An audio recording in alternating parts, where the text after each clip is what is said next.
La mort dans la cité de Francis Schaeffer, chapitre 5, persistance de la compassion.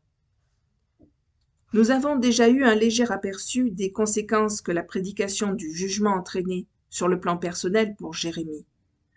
À Anathoth, on lui disait « Tiens-toi tranquille ou c'en est fait de toi ». Sur sa vie comme sur sa liberté pesaient de réelles menaces car nous lisons « Et Pashur frappa le prophète Jérémie et le fit mettre au fer dans la prison qui était près de la porte supérieure de Benjamin dans le temple de l'Éternel. » Jérémie 20, verset 2, version synodale. On commence donc par le mettre au fer, ce pauvre Jérémie qui avait prêché fidèlement au sein d'une société en pleine décomposition spirituelle, morale et culturelle. Mais ce n'est pas tout. Plus tard, on l'incarcère. L'armée du roi de Babylone assiégeait alors Jérusalem et Jérémie le prophète était enfermé dans la cour de la prison qui était dans la maison du roi de Juda. Jérémie 32, verset 2. Au moment même où sa prophétie se réalise, où le roi de Babylone est aux portes de Jérusalem, où apparaît au grand jour la tromperie des faux prophètes, Jérémie est jeté dans une prison, celle de la maison du roi. Ceux qui connaissent le palais des Doges à Venise peuvent se représenter les choses, puisque ce palais abritait la prison centrale. Il en est probablement de même à Jérusalem. Jérémie 33, verset 1 nous montre le prophète toujours en prison. La parole de l'Éternel fut adressée à Jérémie une seconde fois en ces mots, pendant qu'il était encore enfermé dans la cour de la prison. Mais de plus grandes souffrances attendent le prophète. Les chefs, irrités contre Jérémie, le frappèrent et le mirent en prison dans la maison de Jonathan le secrétaire, car ils en avaient fait une prison. Ce fut ainsi que Jérémie entra dans la prison et dans les cachots, où il resta longtemps. Jérémie 37, versets 15 et 16. Le prophète passe ainsi des fers à la prison et de la prison au cachot. Les peines qu'on lui inflige sont de plus en plus sévères.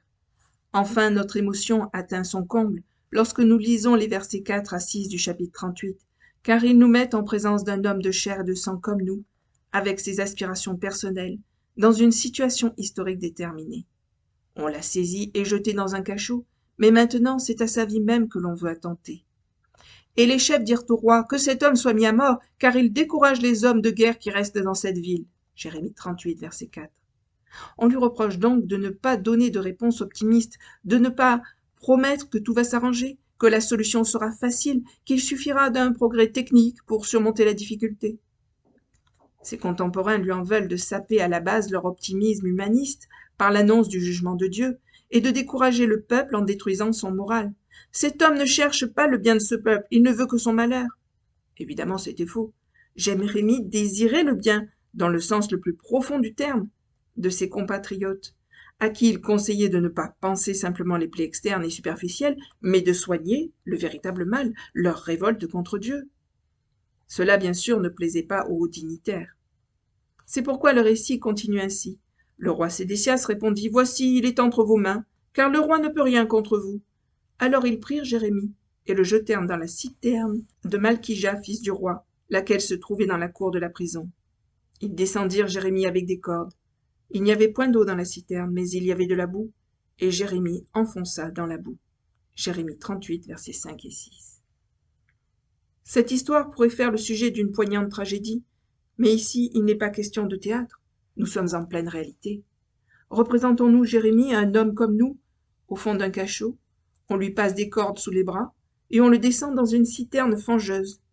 Pendant la descente, il s'est sûrement demandé « Qu'est-ce que mes pieds vont rencontrer ?» Il n'allait pas se noyer, mais comme il y avait de la boue au fond de la citerne, il y enfonça progressivement. Jusqu'où? Nous l'ignorons. Peut-être jusqu'aux genoux, jusqu'à la taille, même jusqu'aux aisselles. Nous n'avons pas de détails, mais nous savons pour le moins qu'il se trouvait là pour avoir fidèlement annoncé le jugement de Dieu à un monde, entre guillemets, post-chrétien. Rester fidèle au message, ne pas vouloir s'en départir, n'est certes pas une petite affaire. Il est plus simple de choisir de se dérober. Les évangéliques aussi bien que les hippies préfèrent sans doute fuir dans leur petit ghetto et s'y entretenir de choses agréables en fermant les yeux sur la véritable situation du monde extérieur. Il y a mille et une manières de se dérober. Mais si nous nous attachons à prêcher la parole de Dieu à une société post-chrétienne, nous devons comprendre que nous finirons vraisemblablement comme Jérémie. Et il serait faux de croire que les souffrances de Jérémie n'aient été que physiques. Il y avait aussi l'aspect psychologique et moral. Jamais de toute sa vie, il ne vit le moindre changement. Il savait que son peuple reviendrait de l'exil au bout de 70 ans, mais ne vécut pas assez longtemps pour en être témoin. Il vivait comme chacun de nous existentiellement au fil tenu du temps, moment après moment, et comme nous tous, jour après jour, dans les limites de la durée de sa vie. Il n'était pas une marionnette, mais avait comme nous une sensibilité, une vie psychologique. Comment alors se traduisait l'effet des événements sur son âme?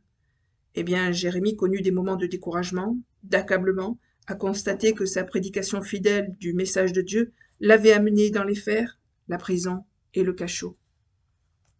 Malheur à moi, ma mère, de ce que tu m'as fait naître, homme de dispute et de querelle pour tout le pays. Je n'emprunte, ni ne prête, et cependant tous me maudissent. Jérémie 15, verset 10. Je me réjouis de ce que Jérémie ait exprimé son état d'âme, car il m'arrive aussi d'être découragé. Et si vous prêchez fidèlement plutôt que de vous dérober à votre responsabilité dans une civilisation comme celle où nous vivons, vous connaîtrez à votre tour des périodes de découragement. Et si vous vous étonnez qu'un homme de Dieu puisse se décourager, cela prouve que vous n'avez jamais été au cœur de la bataille et que vous ne vous représentez nullement ce qu'est un vrai combat mené pour Dieu. Nous sommes hommes au plein sens du mot. La chute est intervenue et nous nous trouvons dans cette tranche de l'histoire qui est postérieure à l'événement. Nous ne sommes pas parfaits. Par ailleurs, nous avons des aspirations et des besoins affectifs et psychologiques qui demandent à être satisfaits. Il est des périodes d'héroïsme où nous faisons preuve de force d'âme et de fermeté pour prêcher avec constance à des hommes qui refusent d'écouter. Mais il en est aussi où nous nous sentons écrasés. Jérémie 20, versets 14 à 18, nous fait entendre un de ces grands cris de la Bible, où le découragement s'exprime comme dans le livre de Job par exemple. Remarquons toutefois que jamais Dieu n'a blâmé Job ou Jérémie, ni même David, qui lui criait dans les psaumes « As-tu détourné ta face de moi pour toujours, ô Dieu, où es-tu » Et de fait, Dieu ne censure pas ses serviteurs aussi longtemps qu'ils ne se détournent pas de lui, qu'ils ne blasphèment pas son nom et qu'ils n'abandonnent pas leur intégrité dans leur attitude envers lui.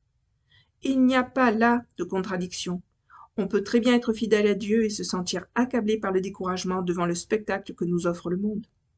À vrai dire, si nous n'éprouvons jamais de sentiment d'écrasement, l'on peut se demander si nous luttons avec compassion et réalisme ou si nous nous amusons à pourfendre l'air avec des épées de papier. Écoutons le cri de détresse du prophète. « Maudit soit le jour où je suis né, que le jour où ma mère m'a enfanté ne soit pas béni. Maudit soit l'homme qui porta cette nouvelle à mon père, il t'est né un enfant mâle, et qui le combla de joie. Que cet homme soit comme les villes que l'Éternel a détruites sans miséricorde, qu'il entende des gémissements le matin et des cris de guerre à midi. Que ne m'a-t-on fait mourir dans le sein de ma mère? Que ne m'a-t-elle servi de tombeau? Que n'est-elle restée éternellement enceinte? Pourquoi suis-je sorti du sein maternel pour voir la souffrance et la douleur, et pour consumer mes jours dans la honte? » Jérémie 20, versets 14 à 18. Jérémie était dans cet état d'accablement parce qu'il faisait front à une marée, et aucun de ceux qui sont engagés dans la lutte de nos jours ne peut se prélasser sur un lit de roses. Si vous aimez Dieu et les hommes, si vous éprouvez pour eux de la compassion, vous aurez un prix réel à payer sur le plan psychologique. Beaucoup de gens semblent s'imaginer que tout est facile quand le Saint-Esprit est à l'œuvre, qu'ils se détrompent. Lorsque le Saint-Esprit agit, l'homme est consumé.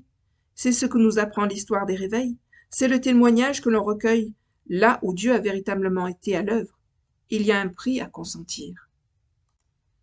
Que je me trouve dans un café ou dans une université, en public ou en privé, et que là je cherche à proclamer le message aux perdus, il m'en coûte quelque chose. Que de fois n'ai-je pas éprouvé un profond découragement, et ne me suis-je dit « c'est fini, je ne puis plus gravir cette colline, c'est au-delà de mes forces ». Quelle est alors l'attitude de Dieu? Eh bien, il importe tout d'abord de savoir qu'il ne morigène jamais celui dont la lassitude vient des combats qu'il a livrés et dont les larmes sont des larmes de compassion. Moriginer signifie réprimander, gronder. Jérémie, rappelons-le, était le prophète qui pleurait. Cela a une signification profonde sur le plan psychologique, aussi bien que sur le plan historique. Il était vraiment l'homme qui pleure. Voyons maintenant ce que Dieu attendait de lui. Que peut-il attendre de tous ceux qui prêchent dans une époque de désintégration comme la nôtre? Tout simplement qu'ils aillent de l'avant sans hésiter. Si nous sommes lasses, il ne nous fait pas de reproches, mais il ne veut pas pour autant que nous cessions de prêcher sous prétexte que nous rencontrons de l'opposition. Jérémie a proclamé son message jusqu'à la fin de sa vie. Il s'est toujours opposé à ce que son peuple descende en Égypte pour y chercher de l'aide. Au début de la captivité, il aurait pu s'enfuir à Babylone, mais il préféra rester à Jérusalem avec le peuple de Dieu pour continuer à prêcher son message, même après l'exécution des jugements divins. Ses compatriotes l'entraînèrent en Égypte, et là encore, où il n'aurait surtout jamais voulu aller, il continua à prêcher le même message. La suite de la lecture de ce chapitre dans une prochaine vidéo. À bientôt. Merci. Au revoir.